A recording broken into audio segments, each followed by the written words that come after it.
கர்நாடகாவைச் சேர்ந்த மத்திய இணை அமைச்சரிடம் மீனவர் சங்க தலைவர் சரமாரி கேள்வி எழுப்பி வாக்குவாதத்தில் ஈடுபட்ட சம்பவம் பரபரப்பை ஏற்படுத்தியுள்ளது.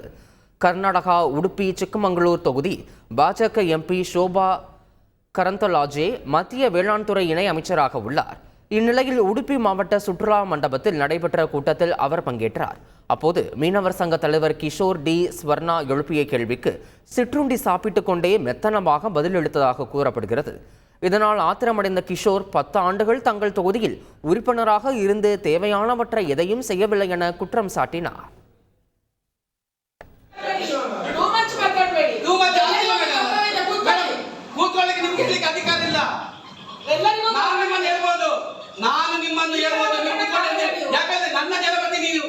ನಿಮ್ಮ ಪ್ರತಿನಿಧಿ ನಾನಲ್ಲ, ನಾನು ಹೇಳ್ಬೋದು ನಿಮ್ಮ ವೈಯಕ್ತಿಕ